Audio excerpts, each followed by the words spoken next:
É. Você é um fracasso, pai. Um completo fracasso.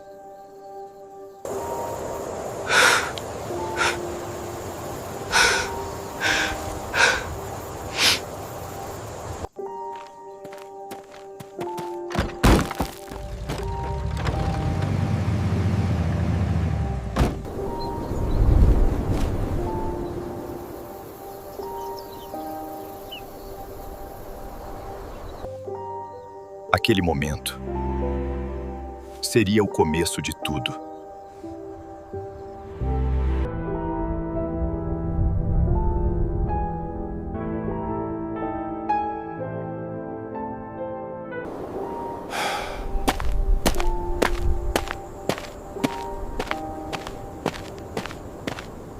O sol escaldante batia nas terras rachadas do sertão pernambucano quando ouvi as últimas palavras que meu filho João me dirigiria nos próximos 5 anos. O senhor é um fracassado, pai. Passou a vida inteira nessa terra maldita e não conseguiu nada. Eu não vou morrer aqui igual o senhor vai morrer. Pobre, esquecido, enterrado nessa poeira. O portão da cerca rangeu com força quando ele o fechou pela última vez, levantando uma nuvem de poeira vermelha que parecia simbolizar todo o ressentimento acumulado entre nós. Fiquei ali parado, com 58 anos nas costas e mãos calejadas de décadas de trabalho duro, observando a caminhonete velha que ele comprara com dinheiro emprestado desaparecer na estrada de terra, sem imaginar que aquele momento de rejeição brutal seria o início de uma transformação que mudaria não apenas minha vida, mas todo o destino da nossa família. Meu nome é José Maria dos Santos, mas todo mundo no sertão me conhece como Zé Maria. Nasci em 1965 numa propriedade de 20 hectares que meu avô havia conquistado com suor e sangue, trabalhando como meeiro durante décadas, até juntar dinheiro suficiente para comprar a terra. Cresci vendo meu pai batalhar contra a seca, contra a terra dura, contra o preço baixo que pagavam pelo que produzíamos. Era vida difícil, mas era nossa vida, nossa terra, nosso orgulho. João nasceu quando eu tinha 24 anos. Filho único do meu casamento com Maria das Dores, uma mulher forte e trabalhadora que morreu de complicações no parto quando o menino tinha apenas 8 anos. A partir daquele dia triste, criei o menino sozinho, tentando ser pai e mãe ao mesmo tempo, ensinando-o sobre a terra, sobre trabalho duro, sobre dignidade que vem de ganhar o pão com esforço próprio. Mas João sempre teve vergonha das nossas origens. Via os meninos da cidade com roupas de marca, celulares novos, motos reluzentes e sentia inveja corroendo seu coração. Pai, por que a gente tem que viver assim? Perguntava sempre. Por que não vendemos essa terra e vamos para a cidade? Eu tentava explicar que aquela terra era herança de gerações, que era nosso sustento, nossa identidade. Mas ele não entendia. Durante a adolescência, João estudou numa escola da cidade mais próxima. Fazia amizades com filhos de comerciantes e funcionários públicos. Voltava para casa cheio de histórias sobre o que os amigos tinham, os lugares que visitavam, as oportunidades que não existiam no sertão. Pai, aqui não tem futuro, dizia. Só tem poeira, seca e pobreza. Tentei ensinar-lhe o valor do trabalho na terra, a satisfação de plantar e colher, a liberdade de ser dono do próprio destino. Mas João via apenas o lado negativo. O sol escaldante, as mãos calejadas, a roupa suja de terra vermelha. Para ele, eu era exemplo do que não queria ser. Um sertanejo pobre preso numa vida sem glamour. Quando completou 18 anos, João anunciou que ia trabalhar na cidade. Arrumou emprego numa loja de materiais de construção, alugou um quartinho. Começou a viver a vida urbana que tanto idealizava. Voltava ao sítio apenas nos fins de semana, sempre reclamando da poeira, do calor, da falta de confortos. Pai, quando o senhor vai entender que essa vida não vale a pena? Dizia. Guarde bem este momento, porque foi aqui que começou uma jornada que mudaria tudo o que conhecíamos sobre o sertão e sobre nós mesmos. Se você está acompanhando a história do Zé Maria, deixe um comentário. Você conhece casos de filhos que desprezam o trabalho duro dos pais? Como o orgulho e a humildade se relacionam com o sucesso na vida? Sua experiência pode inspirar outras pessoas. E se ainda não se inscreveu no canal, aperte o sininho. Quem sabe a próxima história não seja exatamente o que você precisa ouvir hoje. A situação piorou quando João, aos 22 anos, conheceu Luciana, uma moça da cidade que trabalhava como secretária. Ela nunca disfarçou o desprezo pelo sogro sertanejo. Quando vinha ao sítio, raramente torcia o nariz para tudo. A casa simples, os móveis rústicos, a comida caseira que eu preparava com carinho. João, seu pai precisa se modernizar, ouvia ela dizer. Essa vida é muito atrasada. João passou a me visitar cada vez menos. De todo fim de semana passou para uma vez por mês. Depois, apenas em datas especiais. Quando vinha, ficava impaciente, olhando o relógio, ansioso para voltar à cidade. Nossas conversas se limitavam a perguntas sobre a saúde dele e respostas monossilábicas. O carinho que existia quando era criança havia sido substituído por uma tolerância fria. Tentei várias vezes conversar sobre o distanciamento dele. João, você é tudo o que me resta no mundo, dizia. Não podemos nos afastar assim. Mas ele sempre tinha desculpas. Trabalho, compromissos, Luciana não gostava do sertão. No fundo, percebia que ele tinha vergonha de mim, do que eu representava, um passado pobre que ele queria esquecer. A ruptura definitiva aconteceu há 5 anos, quando João tinha 27 anos. Ele apareceu no sítio numa tarde de sábado com uma proposta que me deixou chocado. Queria que eu vendesse a terra e dividisse o dinheiro com ele. Pai, essa propriedade não serve para nada. A terra é ruim, a seca mata tudo, não dá lucro. Melhor vender enquanto ainda vale alguma coisa. Expliquei que aquela terra era a herança do meu avô, que representava gerações de trabalho, que era nosso sustento e identidade. João, essa terra é nossa raiz. Não posso simplesmente vender por dinheiro. Ele explodiu de raiva. Raiz? O senhor está preso em raízes que só trazem pobreza. Eu quero viver, não sobreviver nesse inferno de seca. A discussão escalou rapidamente. João disse coisas que me machucaram profundamente. Que eu era teimoso, atrasado, burro por não aceitar o progresso. Que tinha desperdiçado a vida inteira numa terra que não valia nada. Que era um fracassado que nunca conseguiu dar vida melhor para o filho. O senhor é um fracassado, pai, gritou. Passou a vida inteira nessa terra maldita e não conseguiu nada. Tentei explicar que sucesso não se mede apenas por dinheiro, que havia orgulho em manter a terra da família, que havia dignidade no trabalho honesto. Mas João não queria ouvir. Dignidade não paga conta, pai. Orgulho não compra nada. O senhor vai morrer pobre, esquecido, enterrado nessa poeira. Eu não vou ter esse destino. E foi assim que ele partiu, batendo o portão com força, deixando-me sozinho com minhas terras, minha solidão e uma dor no peito que parecia nunca cicatrizar. Durante as primeiras semanas, esperava que ele ligasse, que se desculpasse, que voltasse. Mas o telefone permanecia mudo. Quando eu tentava ligar, ele não atendia ou desligava quando ouvia minha voz. Os meses se transformaram em anos. 3 anos sem nenhum contato, sem saber como João estava, se tinha casado com Luciana, se estava bem.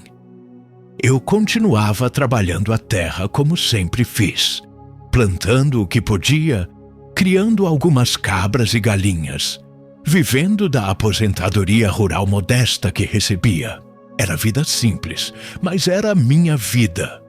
Foi no 4º ano após a partida de João que tudo começou a mudar. Chegou ao vilarejo mais próximo uma equipe de engenheiros fazendo medições estranhas com equipamentos sofisticados. Falavam sobre potencial eólico, velocidade média do vento, viabilidade de geração de energia.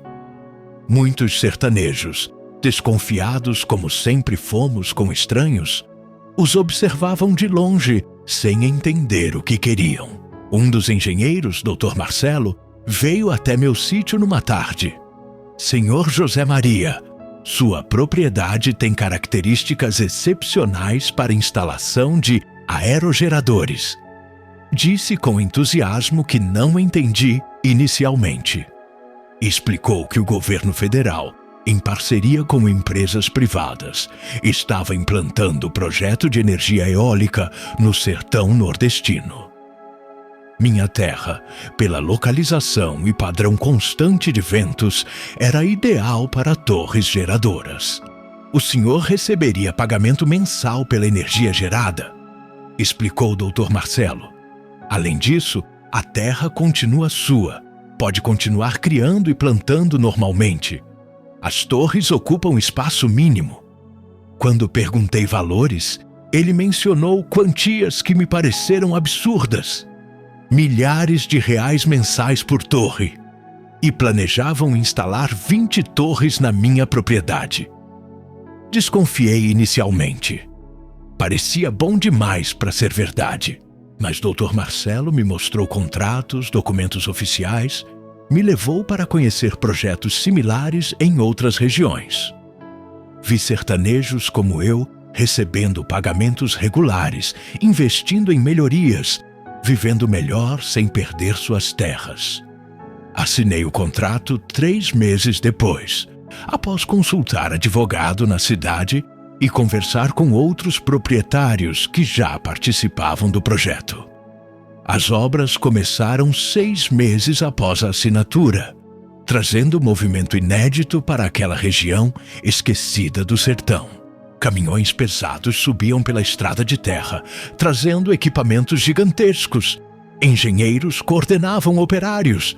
Guindastes imensos erguiam torres brancas que pareciam tocar o céu. Durante 1 ano, minha propriedade foi canteiro de obras. Mas diferente do que imaginei, o trabalho não atrapalhava minha rotina.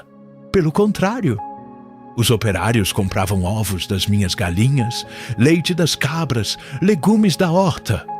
Pagavam bem, em dinheiro vivo, todos os dias. Era renda extra que há muito não via. Quando as 20 torres ficaram prontas e começaram a girar movidas pelo vento constante do sertão, senti uma emoção que não conseguia explicar. Aqueles gigantes brancos, com hélices enormes cortando o ar, estavam transformando o vento, que sempre foi apenas calor e poeira, em energia que iluminaria casas, fábricas, hospitais em cidades distantes. E eu, humilde sertanejo que João considerava fracassado, estava contribuindo para isso. O primeiro pagamento chegou 3 meses após as torres começarem a operar. Era depósito bancário de valor que nunca havia visto na conta em toda a minha vida. Pensei que fosse erro. Liguei para a empresa confirmando. Não é erro, senhor José Maria, disse a funcionária. É o pagamento referente à energia gerada pelas torres em sua propriedade. Receberá valor similar todo mês. Durante os primeiros meses, não sabia o que fazer com tanto dinheiro. Continuava vivendo do mesmo jeito simples de sempre, guardando quase tudo. Mas aos poucos, comecei a fazer melhorias necessárias. Reformei a casa, comprei caminhonete nova, instalei sistema de captação de água da chuva mais eficiente, modernizei a cerca. Foi seu Raimundo, vizinho de propriedade próxima, quem me deu o conselho que mudaria tudo. Zé Maria, com esse dinheiro todo entrando, você devia investir. Comprar mais terra, criar gado, plantar coisas que dão lucro. Tinha razão. Dinheiro parado não gera mais dinheiro. Comecei comprando 5 hectares de terra do vizinho que queria vender para se mudar para a cidade. Depois mais 10 de outro proprietário. Em 2 anos, tinha triplicado o tamanho da propriedade. Com mais terra, investi em gado. Comprei 10 vacas leiteiras de raça boa, depois mais 20. Construí curral moderno com ordenha mecânica.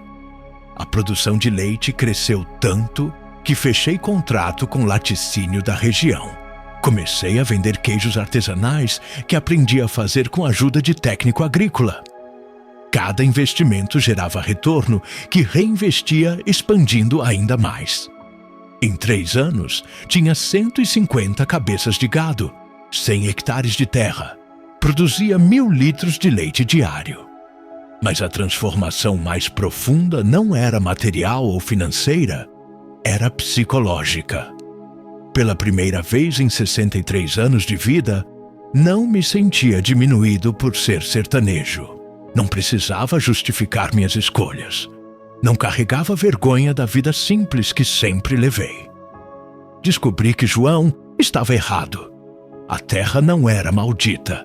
Era bênção que eu não soube valorizar completamente até então. Aos 64 anos, era considerado um dos criadores mais prósperos da região. Tinha conta bancária com mais de 2 milhões de reais, propriedade avaliada em valores que jamais imaginei possível, negócios gerando renda constante. Mas continuava sendo o mesmo Zé Maria, acordando cedo, verificando o gado, conversando com funcionários, tomando café preto sem açúcar na varanda. A notícia sobre minha prosperidade se espalhou pela região e chegou até a cidade onde João morava. Eu sabia que eventualmente ele saberia, mas não esperava que aparecesse tão rapidamente quanto apareceu. Foi numa tarde de sábado, 5 anos após nossa última conversa, que vi caminhonete desconhecida subindo a estrada do sítio. João desceu do veículo emprestado visivelmente constrangido. Estava mais magro, com aparência cansada de quem enfrentava dificuldades. "Pai", disse sem conseguir me encarar. "Posso conversar com o senhor?" Meu coração apertou vendo meu filho naquele estado, mas mantive compostura que aprendi nos últimos anos. Sentamos na varanda onde tantas conversas importantes haviam acontecido durante minha vida. João começou contando sua história de declínio. Perdeu o emprego na loja quando o dono faliu. Tentou abrir negócio próprio, mas quebrou rapidamente. Luciana o deixou quando o dinheiro acabou levando consigo os móveis que haviam comprado juntos. Estava morando num quarto alugado, fazendo bicos para sobreviver. Tinha dívidas acumuladas que não conseguia pagar. "Pai, eu soube que o senhor, que as coisas melhoraram aqui", disse finalmente chegando ao ponto. "Todo mundo na cidade fala sobre as torres de vento, sobre como o senhor virou fazendeiro próspero." Havia inveja mal disfarçada na voz dele, mas também havia quebrantamento que nunca tinha visto antes. Durante alguns minutos, ficamos em silêncio. Eu observando o filho que me chamou de fracassado, que disse que eu morreria pobre e esquecido. Ele aguardando que eu dissesse alguma coisa, provavelmente esperando que eu esfregasse na cara dele como estava errado. Mas não era esse tipo de homem que o sertão havia me ensinado a ser. João, disse finalmente, durante 5 anos esperei por uma ligação sua. Um sinal de que ainda se importava com o pai velho. Mas o telefone nunca tocou. Agora você volta não porque sentiu saudade, mas porque soube que tenho dinheiro. Ele baixou os olhos envergonhado. É verdade, pai. Não posso mentir. Expliquei tudo o que havia acontecido. O projeto de energia eólica, os pagamentos mensais, os investimentos em terra e gado. Tudo isso cresceu porque trabalhei duro, João. A mesma terra que você chamou de maldita se tornou bênção quando soube aproveitá-la direito. Não havia rancor na minha voz, apenas constatação de fatos. João começou a chorar como não via desde que era criança. Pai, eu fui idiota, arrogante, presunçoso, ingrato. O senhor sempre trabalhou duro, sempre me deu o melhor que podia. E eu joguei tudo fora porque tinha vergonha das nossas origens. Entre soluços, continuou. Passei 5 anos tentando ser o que não sou, desprezando o que realmente importa. E perdi tudo. Emprego, mulher, dignidade. Perdi principalmente o senhor. João, você veio aqui pedir dinheiro emprestado? Perguntei diretamente. Ele hesitou antes de responder. Vim pedir perdão, pai. E sim, preciso de ajuda financeira. Mas sei que não mereço nenhuma coisa nem outra. Sua honestidade me surpreendeu. O João que conhecia sempre tentava manipular. Nunca admitia fraquezas. Levantei da cadeira e caminhei até a cerca, olhando para as torres eólicas girando ao longe. Durante 5 anos guardei mágoa, ressentimento, dor da rejeição. Mas também aprendi muitas lições nesses anos. Sobre humildade, sobre as reviravoltas da vida, sobre como o orgulho precede a queda. João estava vivendo agora tudo o que eu vivi quando ele me desprezou. João, disse voltando para a varanda, vou te contar uma coisa.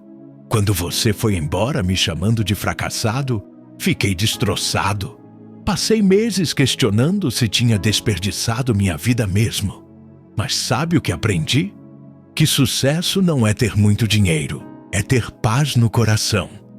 E durante todos esses anos, mesmo pobre, sempre tive paz porque fazia o que achava certo. Expliquei que não daria dinheiro a ele, mas daria oportunidade de reconstruir sua vida através do trabalho. Preciso de gerente para cuidar da parte comercial da fazenda. Alguém que entenda de números, de negociações, de relacionamento com clientes. Você tem essa capacidade, mas tem que começar de baixo, provar que mudou de verdade.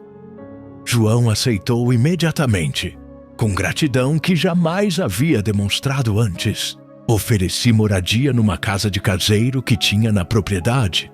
Salário modesto compatível com o que podia pagar a um funcionário iniciante.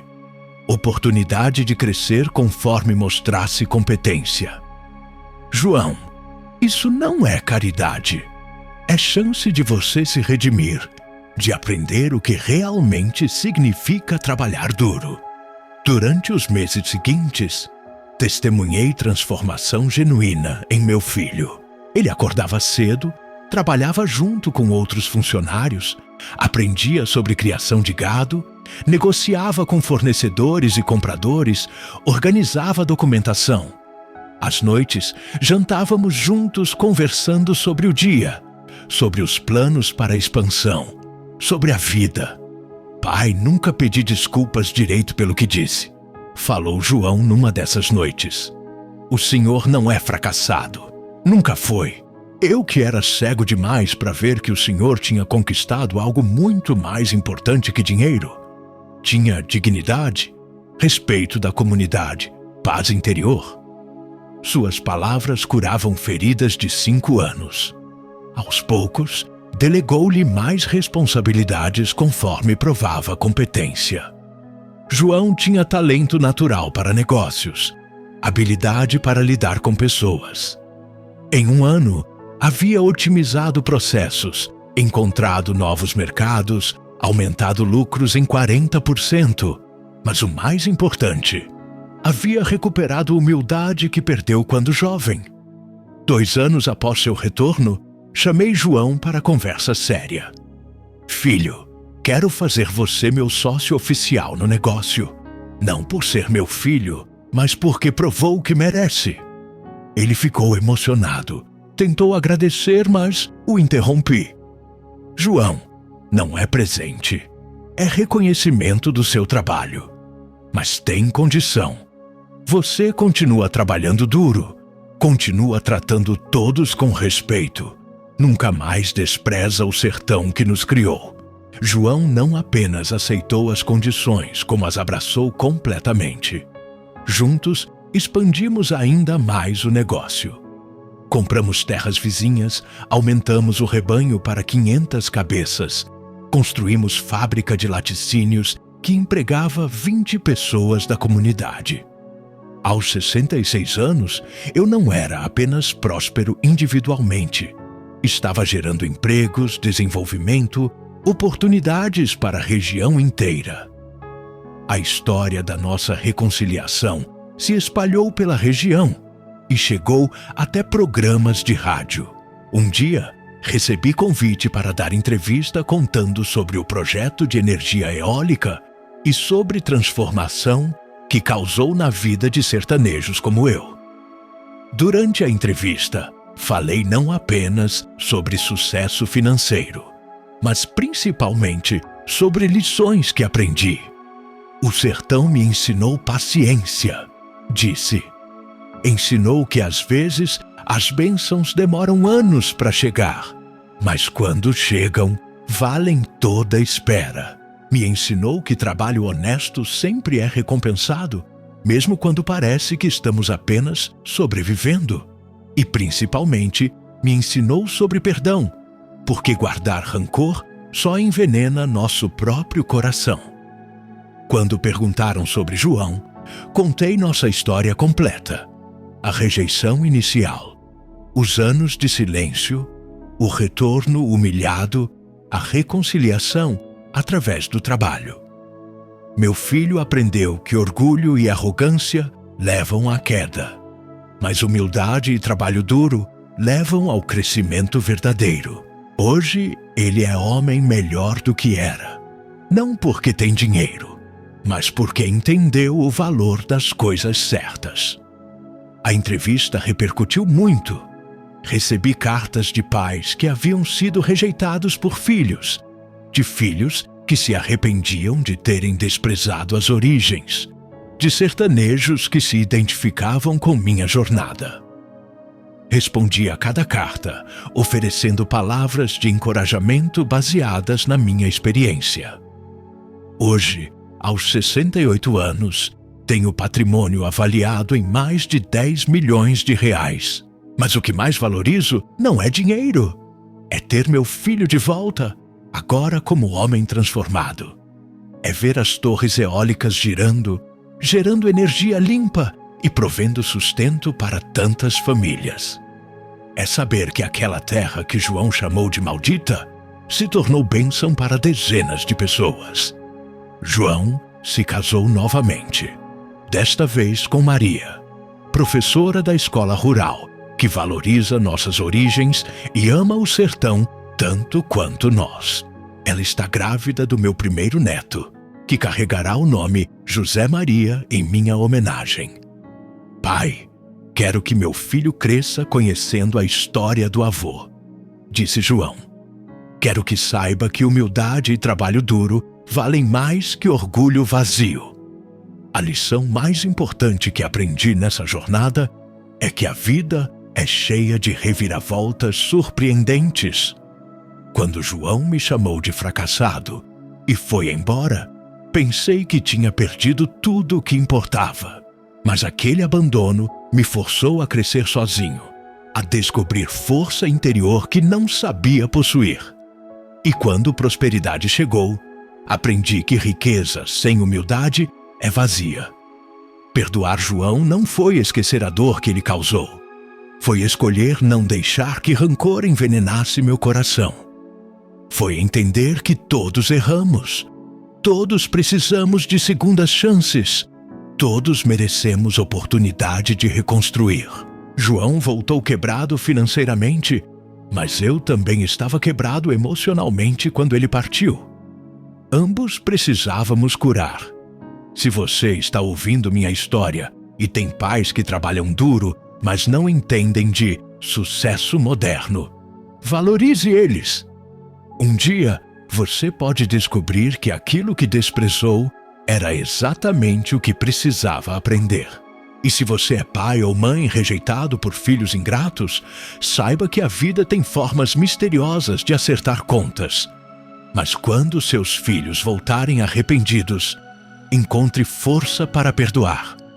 O sertão me ensinou tudo o que sei sobre resistência, sobre paciência, sobre esperar o tempo certo.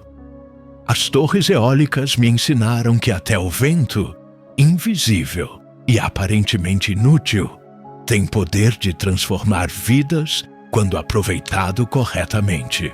E meu filho me ensinou que amor verdadeiro perdoa, não por fraqueza, mas por força de caráter.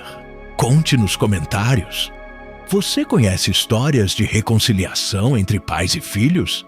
Já viu casos onde humildade transformou relações familiares? Como o perdão mudou sua vida ou de pessoas próximas? Essas narrativas precisam ser compartilhadas para mostrar que nunca é tarde para reconstruir pontes, que orgulho destrói, mas humildade constrói, e que família verdadeira se manifesta através de ações, não apenas de palavras.